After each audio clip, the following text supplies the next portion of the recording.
नमस्कार मित्रांनो, स्वागत आहे तुमचं अजून एका नवीन व्हिडिओमध्ये। तर आज आम्ही चाललो आहे बडोद्याला।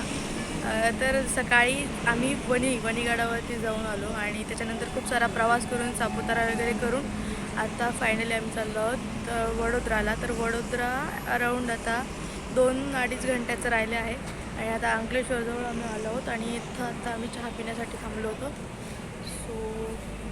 तर आता निघतो आहे आम्ही। स्टेट मला वीडियो काढो सर। अभी फाइनली हम पहुंच गए।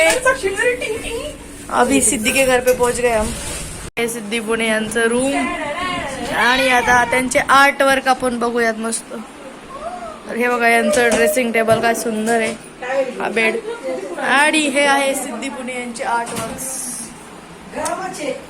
सुंदर।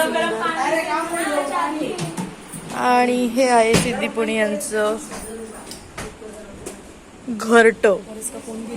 दुसऱ्या दिवशी सकाळी उठून मी माझ्या आत्यासोबत गेले भाजी घ्यायलासाठी।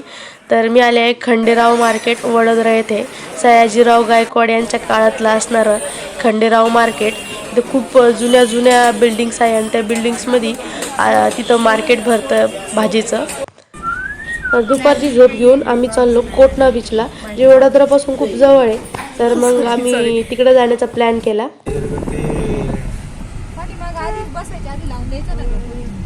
कम्फर्टेबल नाही होते तिकडं।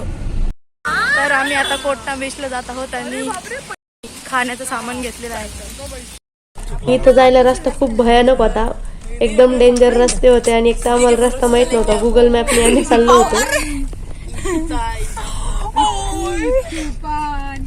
आपण ना दुसरीकडे चाललोय। आपण ना बघू शकता तरी विचारावं लागतं।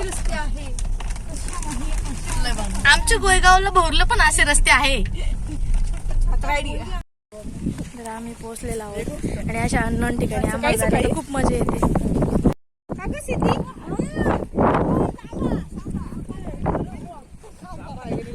ए साप गेलेला इथून।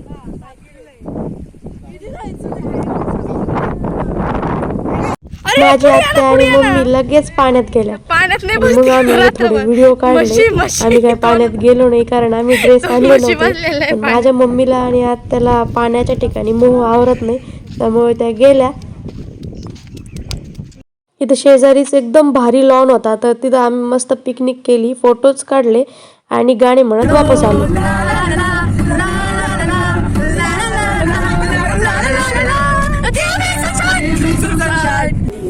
तर आता आम्ही जात आहोत, क्या पता किधर जा रहे हैं हम। डीमार्ट जा रहे हैं पहली बार। चिल्लाया मत। और हम अकेले जा रहे हैं पहली बार, पता है। आले मिराज असं नका भाऊ आओ येते मला लाज गेला शृंगार आज घातलं असा भारी आता